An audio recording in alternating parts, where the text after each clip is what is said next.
പ്പിച്ചു വാപ്പ. എന്റെ രണ്ട് പെങ്ങന്മാരെയും കെട്ടിച്ചയച്ചു വാപ്പ. ആ വാപ്പ ആ പാച്ചിന്റെ ഇടയില് വാപ്പ സ്വയം ജീവിക്കാൻ മറന്നുപോയി. വാപ്പ ഒരു ഹോട്ടലിന് ചായ പോലും കുടിക്കൂലായിരുന്നു. വാപ്പന്റെ കൂട്ടുകാർ കളിയാക്കുന്നു, എന്റെ വാപ്പ പിശുക്കന, ഒരു ചായ കുടിക്കൂല.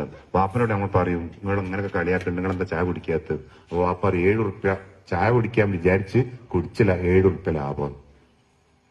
ഇപ്പോ ഓട്ടോറിക്ഷ വിളിച്ച് പോകേണ്ടടുത്ത് ഞാൻ നടന്നു പോയിട്ട് 30 രൂപ ലാഭിക്കുമ്പോ അതെന്റെ മക്കൾക്കാണല്ലോ എന്ന് ഞാൻ തിരിച്ചറിഞ്ഞപ്പോഴാണ് എന്റെ വാപ്പയും ഇങ്ങനെ തന്നെ ആയിരിക്കുമല്ലോ എന്ന് ഞാൻ തിരിച്ചറിഞ്ഞു.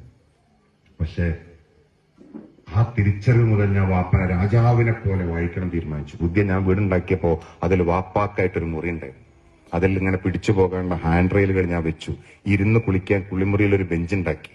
കക്കൂസിൽ നിന്ന് എഴുന്നേൽക്കാൻ വേണ്ടി നല്ല മനോഹരമായ കയറ് ഗ്രില്ലൊക്കെ ഇട്ടിട്ട് വെച്ചു. ചൂടുവെള്ളം വരാനുള്ളതായിരിക്കുന്ന പാത്രം ഫിറ്റ് ചെയ്തു. ഇതൊക്കെ വാപ്പാനെ കൊണ്ടിങ്ങനെ കാണിക്കും. ഇത് വാപ്പിച്ച്